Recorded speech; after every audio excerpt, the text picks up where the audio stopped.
Mensagem do dia, com o pastor Marcelo Gomes.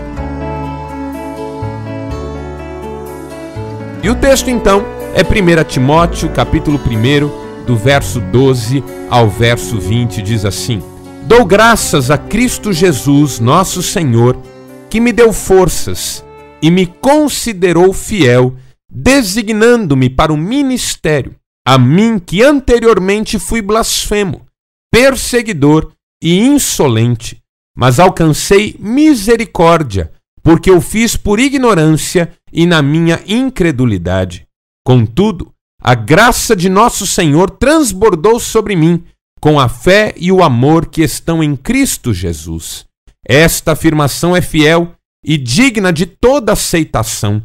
Cristo Jesus veio ao mundo para salvar os pecadores, dos quais eu sou o pior. Mas por isso mesmo alcancei misericórdia, para que em mim, o pior dos pecadores, Cristo Jesus demonstrasse toda a grandeza da sua paciência, usando-me como um exemplo para aqueles que nele haveriam de crer para a vida eterna. Ao Rei eterno, o Deus único, imortal e invisível, sejam honra e glória para todo sempre. Amém. Timóteo, meu filho, dou-lhe esta instrução, segundo as profecias já proferidas a seu respeito, para que, seguindo-as, você combata o bom combate, mantendo a fé e a boa consciência, que alguns rejeitaram e por isso naufragaram na fé.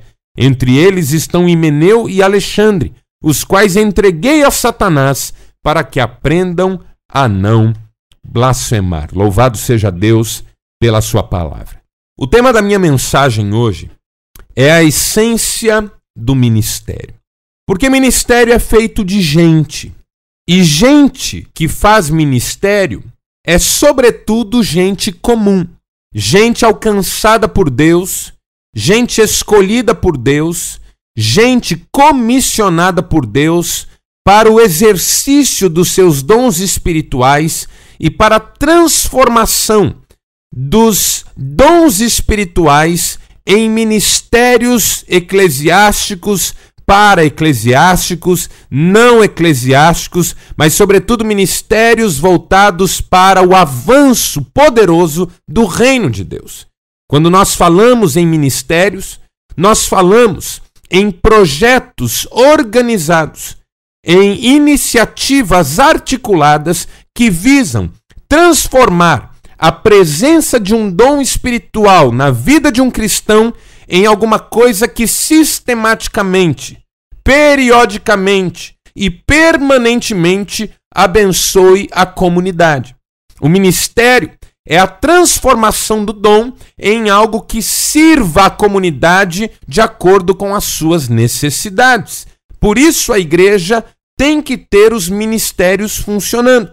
Por isso o cristão tem que ter um ministério. Cristão sem ministério é como aquele homem que recebeu talentos do seu Senhor e os enterrou. Cristão sem ministério usa os seus dons espirituais esporadicamente, de forma desorganizada e muitas vezes desconectada da vontade, da orientação, do desejo e da direção do Espírito Santo. Os dons e a vocação são irrevogáveis, diz a palavra, mas os ministérios podem naufragar. O texto que nós lemos fala de naufrágio, de gente que começou bem, mas terminou mal, de gente que tinha tudo para ser uma bênção, mas que se transformou em pedra de tropeço, em instrumento de blasfêmia. Dons e vocações são irrevogáveis. O chamado de Deus jamais se perde na nossa vida. Os dons que o Espírito nos deu jamais se perdem na nossa vida. Dons e vocação são irrevogáveis. Mas ministérios naufragam. Ministérios sucumbem. Ministérios perdem a sua validade. Ministérios perdem a sua legitimidade. A essência do ministério é que ele seja desenvolvido conforme a vontade de Deus e totalmente potencializado pelas mãos de Deus. A essência do ministério consiste em que ele dependa exclusivamente de Deus e seja exercido por pessoas que estão completamente ocultas por trás do brilho da glória de Deus. Quando falamos em ministério, falamos em privilégio, porque é uma bênção servir a Deus. Mas também falamos em responsabilidade, porque Deus não divide a sua glória com ninguém. Paulo tinha um ministério. E esse texto que nós lemos fala da maneira como Paulo compreendia o seu próprio ministério. E Paulo não estava apenas comentando aqui a respeito do seu ministério. Ele estava também tentando comunicar a Timóteo uma visão mais excelente a respeito do ministério. Quando Paulo escreveu esse texto para Timóteo, não era apenas o desejo de dar um testemunho que estava no seu coração, mas, sobretudo, o desejo de ver Timóteo caminhando pelo caminho aplainado do ministério cheio do Espírito Santo. Timóteo era um filho na fé de Paulo, alguém com quem Paulo se importava, alguém em quem Paulo acreditava, alguém em quem Paulo depositava muitíssimas expectativas. Timóteo não podia se perder. Timóteo não podia burocratizar o seu ministério. Timóteo não podia automatizar o seu ministério. Timóteo não podia mascarar o seu ministério. Era fundamental que Timóteo vivesse na essência do ministério, dependência de Deus, louvor a Deus, glória de Deus. O ministério é para a glória de Deus e para o serviço aos irmãos. Não pode, em hipótese alguma, exaltar aquele que o desempenha. Não pode, em hipótese alguma, exaltar aquele que o exerce. O apóstolo Paulo escreveu dizendo: você que recebeu algo de graça se vangloria daquilo que recebeu? O mesmo acontece com ministérios, com dons, com chamados. Nós fomos chamados por graça, escolhidos por graça. Os dons e a vocação são gratuitas. São gratuitos na nossa vida. Como nos vangloriar daquilo que recebemos de graça? Timóteo, não se perca, Timóteo. Você sabe que há exemplos de pessoas que se perderam no caminho. Você conhece histórias de gente que se deixou desviar. Timóteo, não se perca. Paulo amava Timóteo. Via em Timóteo todo um potencial que talvez ele mesmo, Paulo, não tivesse na sua vida, porque Paulo se converteu em circunstâncias muito diferentes.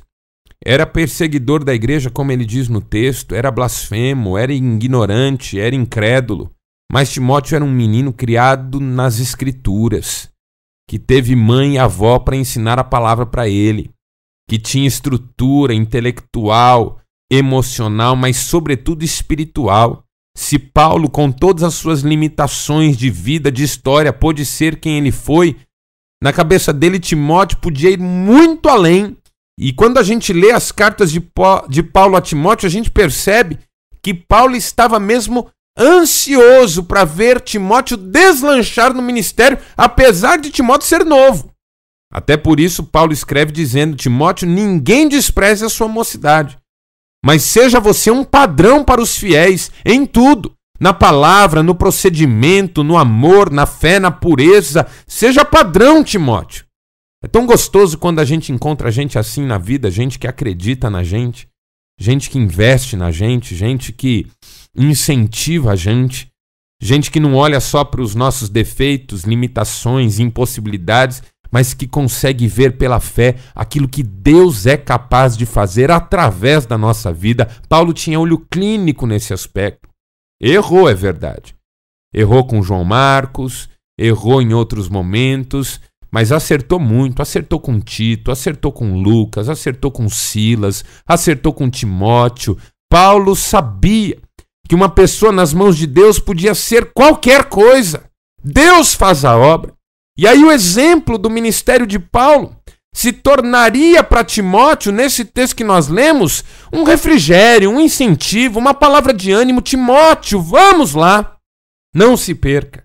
Siga firme. O ministério é uma bênção, mas a gente não pode esquecer qual é a essência do ministério. E a essência do ministério é o nosso compromisso com o Senhor. Não é o resultado que o ministério pode dar. Não é o alcance que ele pode ter. Não é a alegria ou a satisfação que ele pode nos proporcionar. Não é a fama que ele pode nos trazer.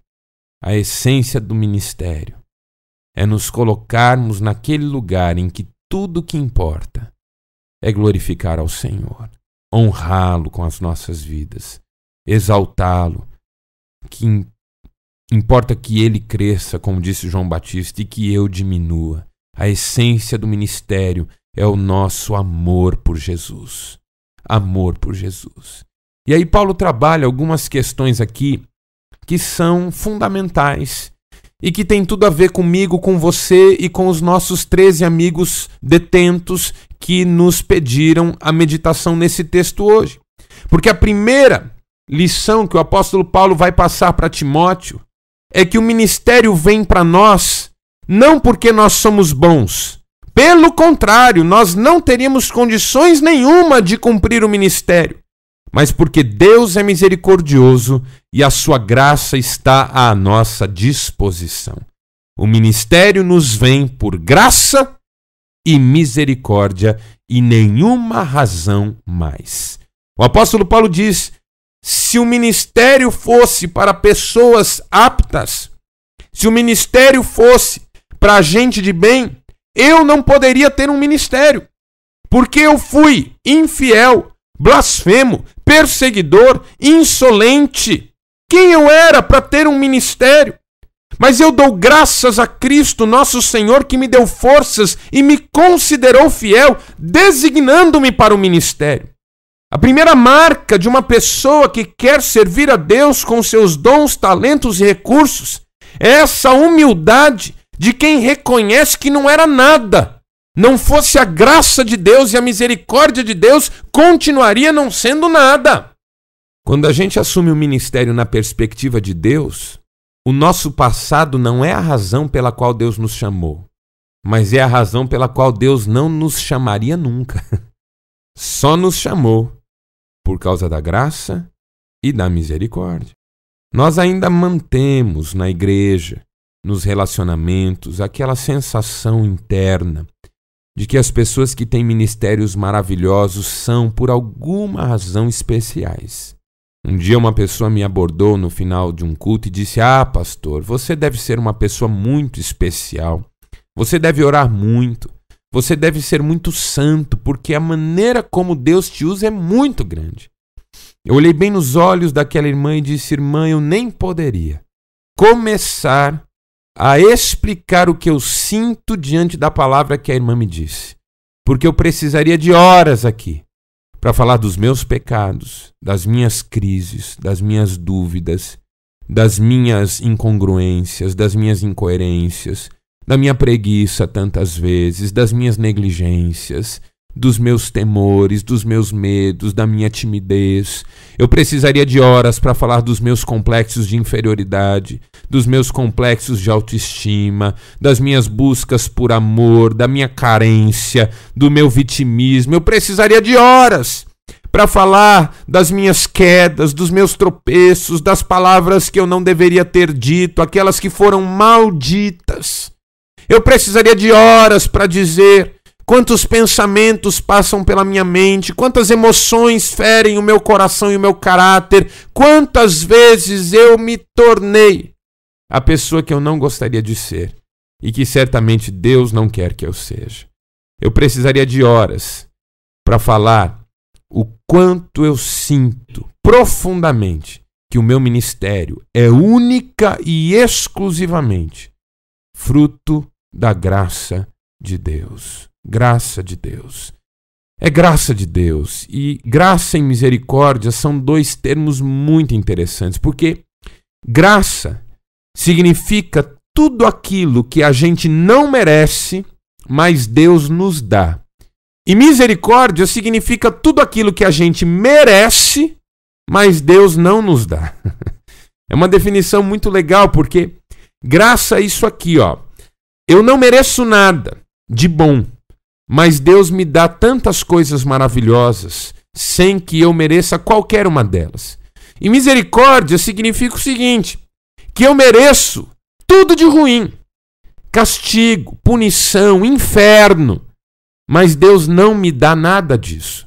Porque tudo isso Ele assumiu sobre os próprios ombros na figura maravilhosa de Jesus Cristo. Quando eu tenho compreensão do que é graça e quando eu tenho compreensão do que é misericórdia, a única coisa que me resta é o reconhecimento de que eu não contribuí com o meu ministério, por melhor que ele seja, com coisa alguma.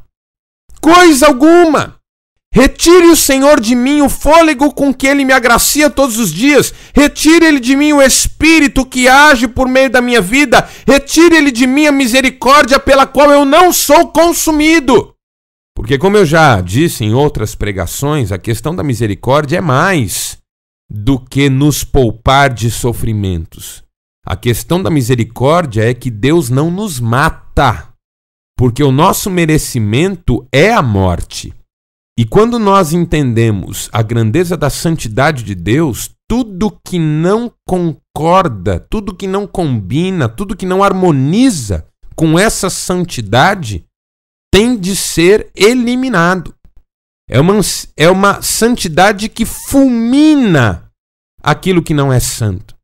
Não fosse a misericórdia, nós já teríamos sido consumidos. Foi isso que Jeremias tentou dizer quando ele disse: as misericórdias do Senhor são a causa de nós não sermos consumidos, porque elas não têm fim e se renovam a cada manhã.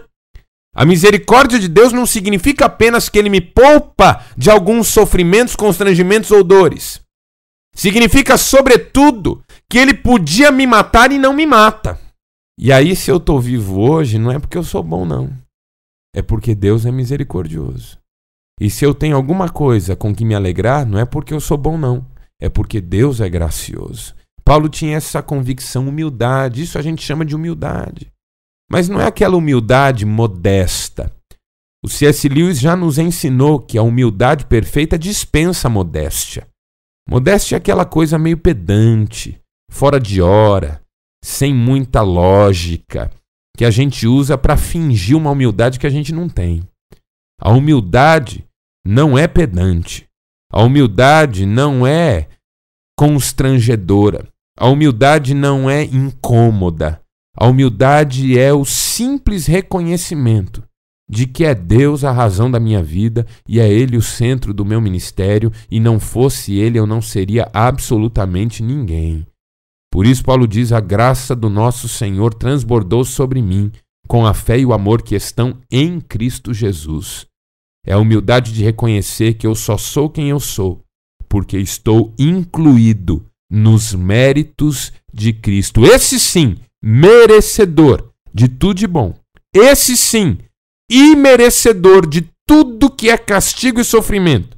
Esse sim, sendo imerecedor, sofreu em meu lugar e sendo merecedor, compartilhou comigo aquilo de que era merecedor. É nos méritos de Jesus que eu posso ser quem eu sou. Segundo, a segunda lição que eu aprendo com esse texto é que a minha vida precisa ser um exemplo do que qualquer pessoa pode ser nas mãos de Deus, e não um distanciamento em relação às pessoas.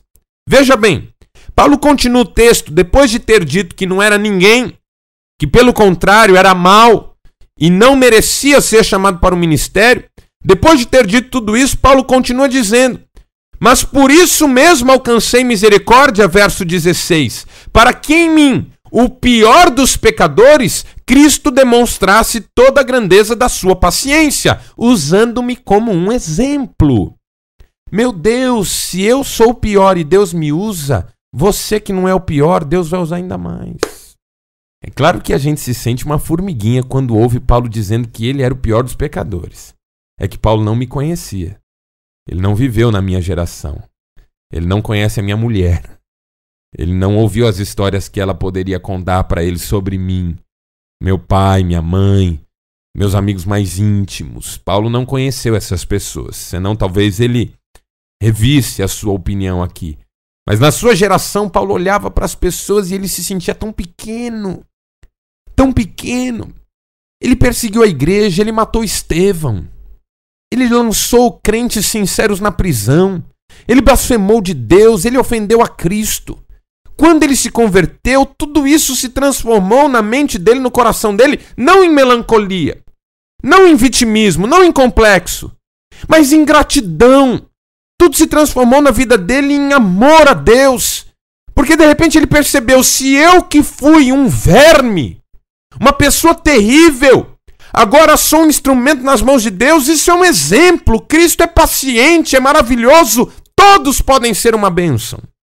Porque aí a gente aprendeu que o passado não é a razão pela qual eu sou quem eu sou, mas a razão pela qual eu não seria jamais quem eu sou. E que o presente só faz sentido se for incentivo, ânimo para as pessoas que estão à minha volta. No presente, Paulo queria ser modelo. No passado, ele era nada.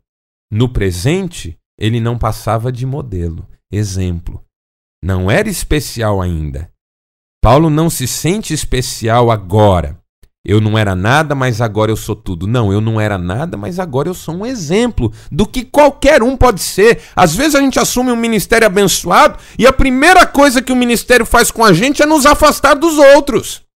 Calbart tem uma frase muito parecida com essa reflexão que a gente está fazendo, embora ele a aplique numa questão da fé um pouco diferente, quando ele diz o seguinte: a oração não pode nos afastar dos outros homens, mas senão unir-nos a eles, porque é uma questão que nos interessa a todos.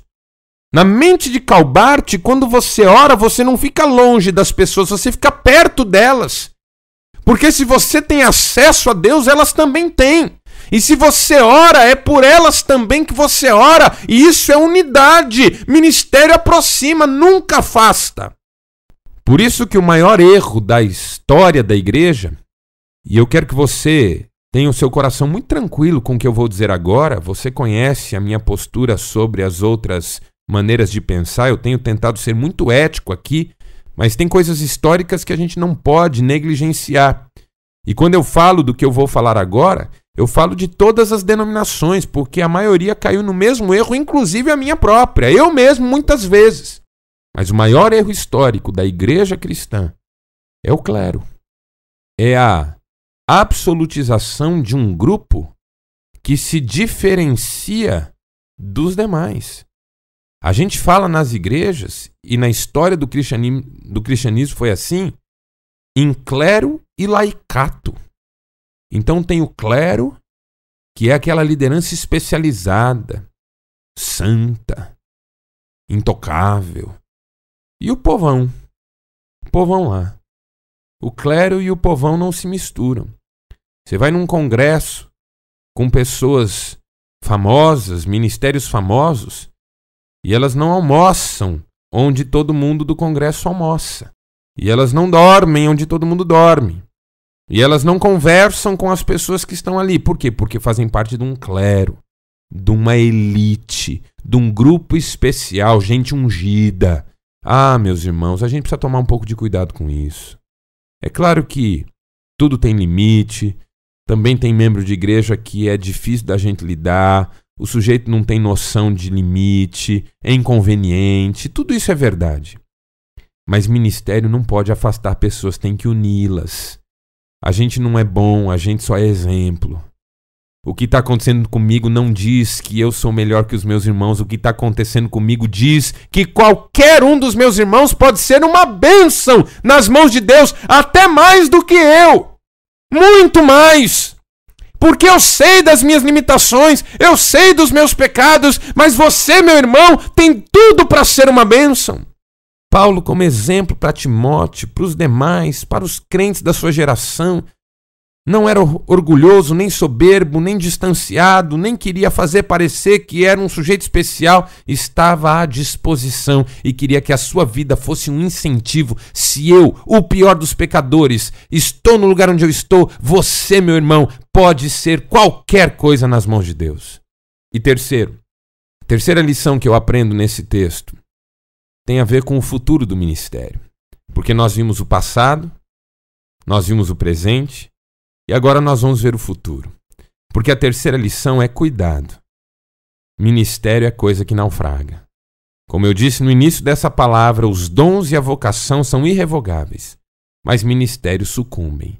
E Paulo então termina o seu texto para Timóteo dizendo: Timóteo, dou-lhe essa instrução, para que seguindo-as, você combata o bom combate, mantendo a fé e a boa consciência que alguns rejeitaram e por isso naufragaram na fé. E Paulo diz nomes.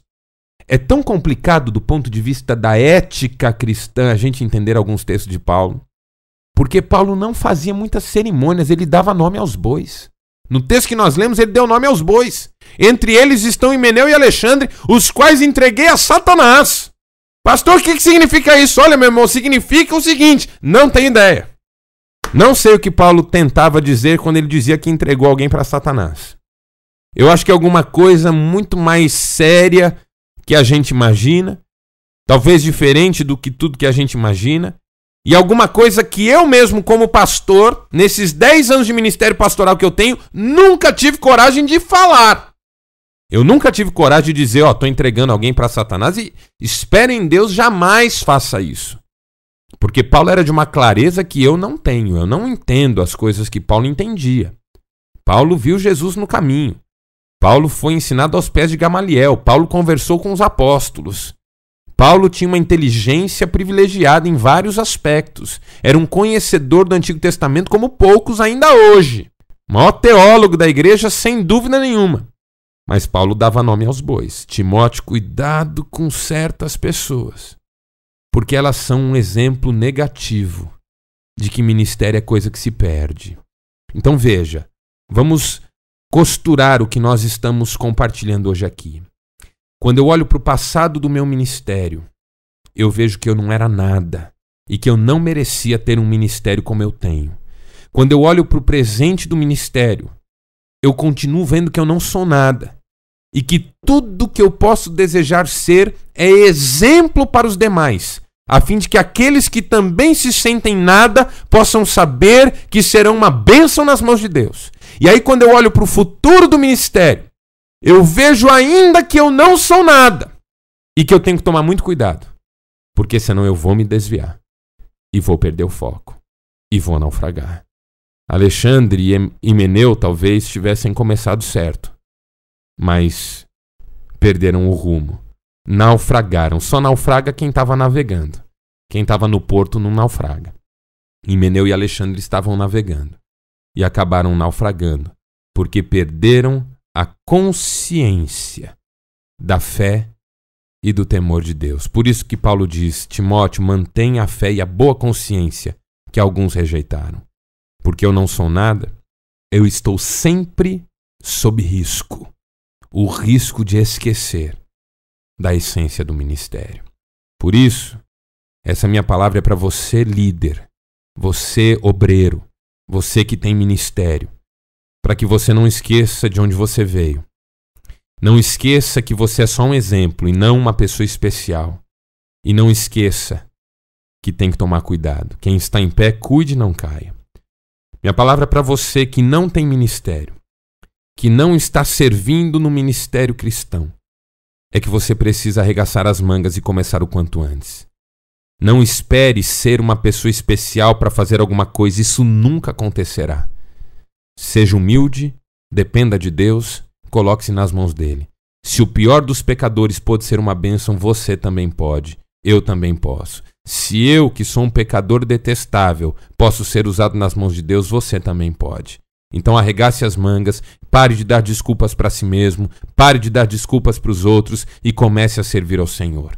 E para vocês, meus amigos detentos, que mandaram essa carta tão bonita, que fez tão bem para o meu coração, e que estão certamente agora ouvindo essa mensagem, não permitam que o diabo trabalhe em vocês complexos de inferioridade, de baixa autoestima, vitimismos de toda ordem. Vocês foram alcançados por Deus por um propósito. Eu estou cansado de ver gente sair do presídio cheia de fé e voltar depois de 6 meses cheia de novos crimes, porque ficam esperando que a sociedade os receba de braços abertos, coisa que não acontece. Não quero desanimar vocês, mas quero dizer o que tenho dito para tantas pessoas que saem de uma situação difícil para uma nova situação. Confie apenas em Deus. Deposite a sua esperança no Senhor. E aí, quem o Senhor levantar vai ser lucro na sua vida. Mas não dependa das pessoas. Você sai de um sistema carcerário, vai para a sociedade e fica esperando que as portas se abram para você e que as pessoas sejam gentis e generosas. Você se frustra, volta a cometer os mesmos erros e volta para ir, se não para um lugar pior. Lembrem-se que vocês não são nada, meus amigos. Lembrem-se que depois que vocês saírem, vocês continuarão não sendo nada. Lembrem-se que quando vocês tiverem um ministério, vocês continuarão não sendo nada. Lembrem-se, quando vocês forem uma bênção no ministério, que vocês continuam nada e que precisam tomar muito cuidado para não cair de novo. Porque é assim comigo e com todos os que amam ao Senhor. Quem está em pé, cuida para que não caia. Nós vamos orar.